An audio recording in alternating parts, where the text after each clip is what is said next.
Hello, everybody, and welcome back to Out of the Park 23 as the Minnesota Twins. And this is our offseason recap 2029 preview season. The one thing I'm going to do before we really get into it is go over something I realized I forgot to do in the last one, which was talk about the awards in the 2028 season. So Royce does win. I believe this is his second straight. Nope, second in 3 years, Gold Glove at second base. Yeah, 'cause 2027 was the injury-filled year. He will be moving over to short to be our main shortstop this year because of the decline of Carlos Correa defensively. So no more Gold Gloves for him there, unfortunately, but it was very valuable having him be that stud at second base for me for this pretty long period of time. Um, and then we go ahead and go into reliever of the year, which Andrew Nardi wins over Duran, which I have to say is pretty surprising to me. Duran had the same ERA over double the innings, so maybe it was just a case of voter fatigue, or really, I don't know what it is. I mean, obviously, we'll take it. Another reliever of the year. I mean, I've won quite a few of these awards. I mean, I was one of the two votes for Duran, to be honest. I thought he had the better year. So you can see that he's won a pair of this award, and now Nardi wins one, and I believe Presley won one with me as well. I don't think Karinchak's was with me. No, it was not. So yeah, we had three of the top six relievers in the American League. I mean, that sounds about right. Silver Slugger, we get one. Alex Kirilloff gets the one for designated hitter. He's coming off obviously a really good year, much closer to the type of year that he had in 22. I mean, the last couple of years have both been pretty good for him. He's kind of been that 20% above league average as a hitter, and you like to see that. Realistically, this contract's still a little unfortunate. I really wish I'd put two team options on it because I would probably decline the one for next year. But as it is, we have 2 more years of him, his age 31 and 32 seasons. And that will likely be it, I think, at that point. I think the most likely scenario is that we will offer him a qualifying offer and move on, because I'm pretty sure he'll want more than that 18.9 number. So, unfortunately, Zamarripa beats out Atrian for that Silver Slugger. So Atrian will not win it every year, as much as I was hoping that that's something he would do. Rookie of the year goes to Josh Francis. I think pretty deservedly so. I was the one vote for Collier. He didn't deserve it. I think Francis did, but it's fun to vote for your own players sometimes. So I mean, if Collier had played the full year as my third baseman, if I had kind of gone to him to start the year instead of Ayers, who I thought was more ready, and I just seemed like I was kind of wrong about that, then maybe Collier would have won this award because he had the really good season at AAA before coming up. So, kind of who knows there, but that's what happened. We don't win the AL Manager of the Year. I think this is very deservedly so. As far as at least being like a playoffs award, like I don't know if the 88-74 third place in the division is justifiable for him to be manager of the year. I don't remember exactly what all the Diamondbacks had done before this year, but obviously they did win the World Series. Connor Crisp gets the unanimous Cy Young, very deservedly so. Dude had an incredible year. We have the next three votes, and this is why I'm so confused about Nardi winning reliever of the year over Duran, because Duran finished just third in Cy Young, and Nardi doesn't even get a vote. But I mean, I guess kind of is what it is. Both Burns and Gomez obviously had incredible seasons, but Crisp was a very deserved Cy Young winner. And American League MVP Tucker Bivin, I agree with this. He had a outstanding season, 150 OPS plus, almost 8 WAR, almost 400 on base percentage. Very good pick in 2025 for Baltimore. I came up pretty quickly, and he's been a pretty good player his first couple of years. And I think they then went and locked him up, this offseason to a pretty good deal. I like this contract, I think, for them.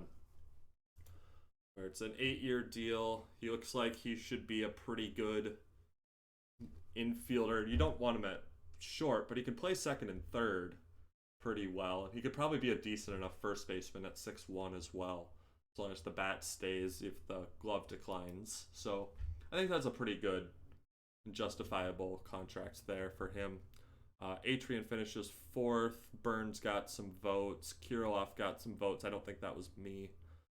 I don't remember if it was or not, but I don't think so.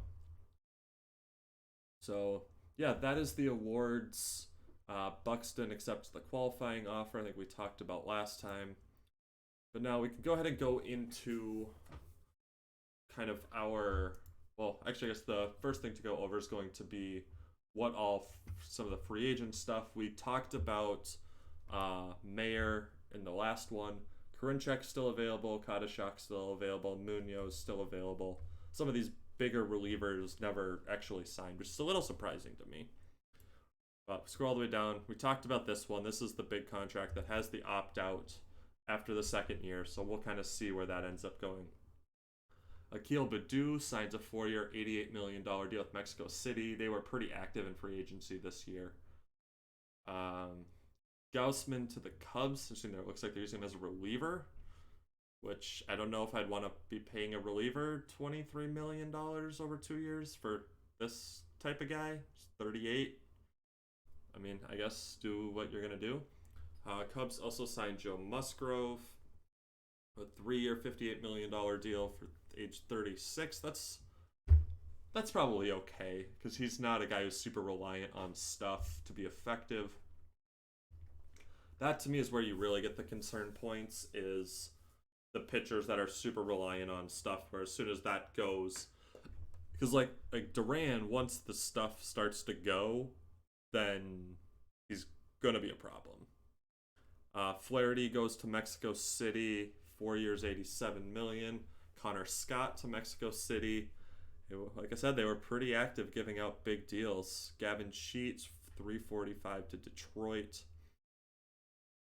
Brian Jeffers gets a 4-year, $60 million deal to go to Milwaukee. He's kind of started to figure things out a little bit the last couple of years. He's been pretty good.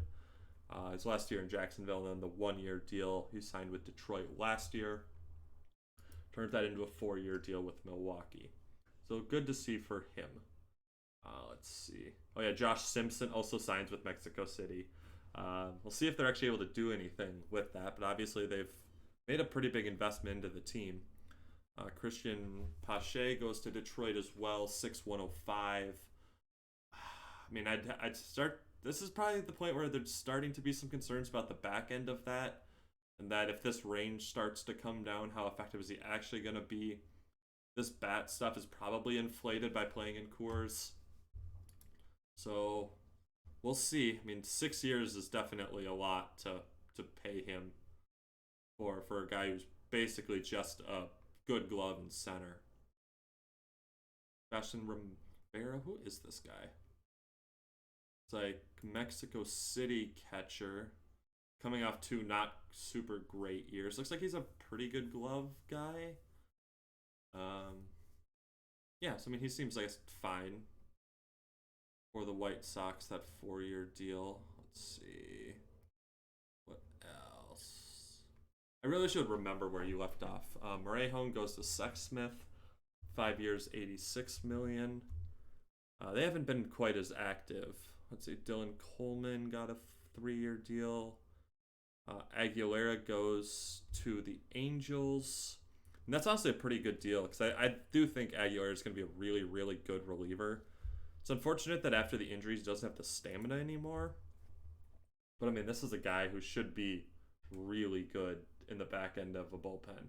Like, this is unfortunate because that stamina, he can't actually be a starter, but it is what it is, I guess. I don't think there's... Oh yeah, there's this guy, Bobby Miller. I'm not actually even sure who this is. Let's see. Are you like an actual... Okay, so he's like a top 40 prospect in real life, I guess, for the Dodgers. Coming off of a okay year. I don't know if the scouting looks like it went up a little bit. like none of this really changed. So I mean, I guess my scout's higher on him than the stats would suggest. Looks like he's been a below average pitcher each of the last 4 years, but he looks like he should be really good. Maybe just the right team will help him figure that out. So he gets the big deal. Rodon is somebody I had thought about signing to just to give me a little bit more depth, but I did decide against it. Is there anything else that's super interesting in here? I don't really think so. I mean, this was a big contract to give out to a reliever. Um, Especially because, yeah, I was gonna say, I thought he was more of a starter. Yeah, he was for Washington last year. It was a pretty good one, too. I'm a little surprised they're using him out of their bullpen. But yeah, that's what's going on there. Mexico City invested a pretty good amount of money. Their team looks decent now. Or maybe we'll get them finally showing up in the playoffs. See if a team will actually, one of those teams will actually make it into the playoffs. So as far as now projecting the Twins into the next season, couple of injuries in spring training. Colby White will miss another week or so with the hamstring strain. That was sort of early on. It'll let me kind of explore some of my other middle relief guys. Duran can just kind of be the back end of my bullpen while he is gone.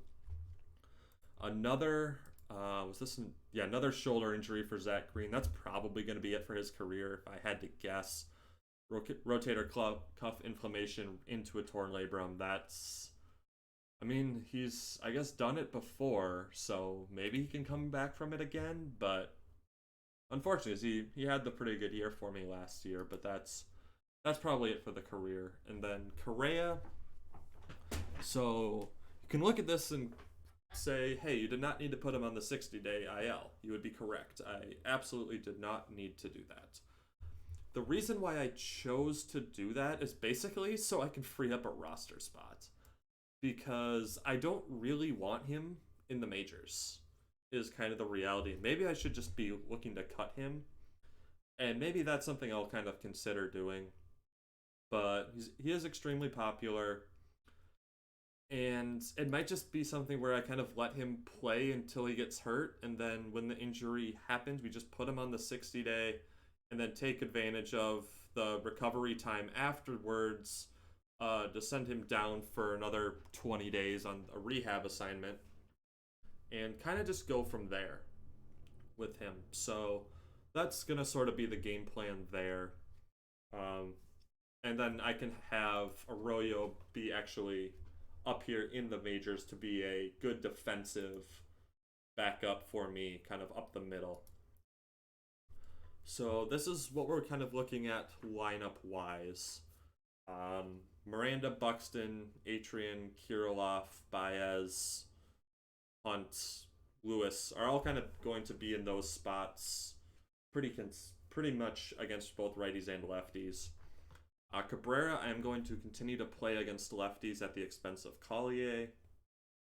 For right now, I'll have Ayers be playing third. I guess you could make the argument maybe I should just have him be playing second every day. I might go back and forth on this because I think that the third base defense is more valuable. Okay, let's see. I guess he does go to 65 at either one. Yeah, you know, I think I am going to do that. I'm going to just make Ayers my everyday second baseman, and then Collier and Cabrera can platoon at third. So that's going to be the kind of the game plan. Gutierrez will be the backup catcher, and Wara will be my fourth outfielder, playing every third day in center, and then once a week or so in each left and right. This is what the pitching staff will look like. Burns at the top again. Gomez, Sanchez, Alvarez, and Weissman will be my starting rotation to begin the year after the Marquez trade. As far as depth at starting pitchers goes, Klassen would probably be next in line. Otherwise, we've got a couple of okay options down here in the minors. Weaver looks like he could be a pretty decent call-up, as well as Jessup, Correa. Those are kind of options. They're not great ones. So if we have a couple of injuries, we'll probably have to be looking at trades. Again, we'll just kind of let's hope that we don't get to that. But I think this should be good enough to start the year for my rotation. Bullpen, Colby White is obviously hurt to start the year. He'll slot back into the back end of my bullpen once he is healthy. And then Duran will be in the Duran role. Nardi and Medeiros will be my setup guys. I'm gonna have Medeiros be I'm gonna try having him come in a little earlier, be the stopper role. Try to take advantage of that 55 stamina that he does have. Or I mean, he has more stamina than Duran even. So hopefully, if I can kind of get not necessarily the 150 I get out of Duran, but if I can get 85 to 90 high quality innings from Medeiros, I'd be pretty happy with that. And then we'll start the year with Nunez, Mazzucato, Ortiz, and Boedas in my bullpen as kind of my middle relief guys. And we'll see where we're at and how everybody's doing once Colby White returns to see who will get sent down to the minors. As far as options goes, Nunez, I believe, is out of them, so that's a little tough there. Ortiz is also out. Boedas does still have two, which does then make him the most likely person to send down, because it won't be Mazzucato because he's my lefty. And then Klassen, I don't think I'm going to send down either because I like having that long relief arm available. And I also think he is out of options as well. So, yeah, I guess it's most likely Boedas, barring an injury in the first week of the year or somebody really struggling. So then as far as now, if we look at player development, what we're looking at here, again, we still have a lot of these super young players at the top of our prospect list, which has me a little concerned if there are major injuries. So Galdamez is still international free agent, not actually a center fielder with that 50 range. It's not even super great in either corner spot either, but we'll see. Collazo, I want to see him hit really well in the beginning of the year in rookie ball, so he should hopefully end the year in A ball. See if we can get the bat to start to really come around for him. Chavaria and Oviedo both going to start the year in A ball.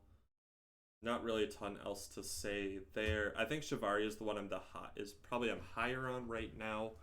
He's not dropping quite as much. The movement's starting to really get up there. And we'll see, because he does have 3 pitches that are fairly kind of developed already. Whereas Oviedo needs this changeup.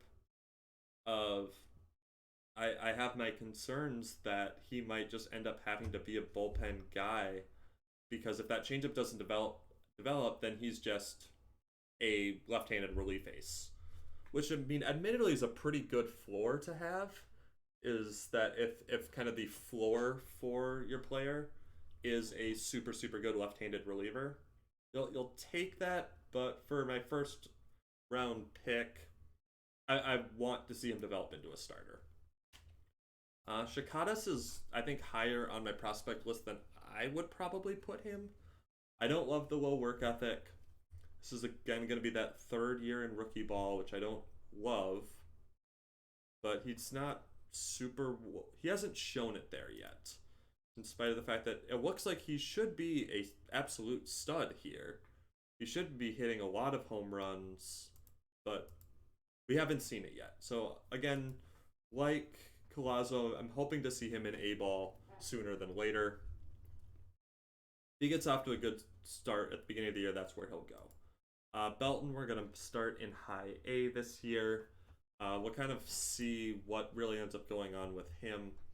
Had a decent year last year in A-ball. I thought it was good enough to warrant the promotion. We'll see. He might sit here for a year and a half, because this promotion might have been a little bit aggressive, but again, I think he's a good pitcher who should be able to handle that. Carducci is going to start out. This will be his first actual taste of pro ball this year. International free agent signing from 27 with the super, super good arm. Should be a good defensive third baseman. And we'll see how the bat actually develops. Sabando is just, again, another bat only player that I've got in rookie ball. I mean, we've got kind of 3 or 4 of these guys, and we'd like to see a couple of them really start to hit. Korea will start the year again here in high A. Definitely could see him in triple A by the end of the year, because he played fairly well in high A last year. So he could be, I think, maybe a year and a half away from the majors. If I can't, depending on kind of how some of my stuff with second base goes, and if he continues to hit. So obviously, the range is really good here, and you minimize the problem with the arm by having him play second base. He can't play anywhere else, but he should at least be a good second baseman. Coronel, sort of a similar thing here, where I would have liked to see him be better in A ball last year than he was. His best position as well is probably second base, because I don't love this only 60 range for a shortstop. But the rating there is still 60, doesn't make a lot of errors. Maybe he's better as a third baseman. I mean, the 65 rating says he's better as a third baseman, but I don't think this bat is good enough for third base. So he's probably more of a third baseman, or more of a shortstop second baseman. But at the very least, he should be a guy who I could play all over the infield. Could probably play in the corners, but I don't think this bat again is good enough to play corner outfield. So we'll try to get him some reps at second base. Probably what'll happen is Korea will get promoted before Coronel will, and then I could move Coronel over to second base, get him some reps there. So Lazcano was not super great in spring training, which will have him start the year in Triple A. He's played 1 game there. So I do think that probably he's a better long-term center fielder for me than Lara is. So I would like to see him take over the role. Obviously, he's got... Lara and Lazcano are pretty similar defensively, where Lara, I think, is just 5 less on the arm. But Lazcano just is the better hitter. The home run power, maybe not super there, but if he hits a lot of doubles, is great on the bases. Like, this is a guy who could be my leadoff hitter for 6 years, I think, pretty easily. So that could be good, exciting. I think there's a decent chance that if there is a Buxton injury, I think that more than likely Lazcano would come up and be my everyday center fielder. But we'll see kind of how Lara and Lazcano are doing at that point in time. Ornelas hit, honestly, decently well, I think I would say, for an 18-year-old in rookie ball. I've had a lot of people that have been 30 OPS plus. And I mean, you can see here, the contact's already at a 40 at Major League level, 45 avoid Ks. So I think this is a guy who... Okay, wow, I didn't even look at that. That's crazy. Should end the year in A-ball or high A, I think. Good catcher. I should probably try to even get him some reps at first base. Realistically, at 6'2", he could probably play it fine. But yeah, I mean, there's a chance that his timeline aligns with Hunt leaving. If what Hunt wants is just more than I can afford at the end of his current deal, because it'll take some time for Ornelas to be ready, but we'll kind of see. Lots of starting pitchers here that are all in pretty similar boats, pretty similar profiles, where lots of kind of rookie ball or starting in A ball pitchers. At least these 3 are kind of all like that. Jalen Bass will have his second year in A ball.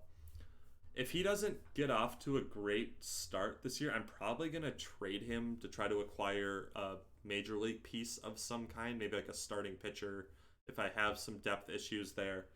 Because this is a guy who teams were asking for a lot in trades, where I just don't really see the value here.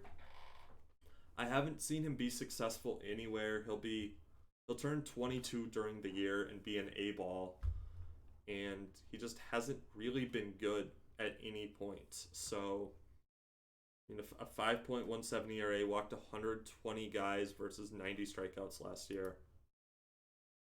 I think other teams are probably seeing more in him than I'm seeing in him.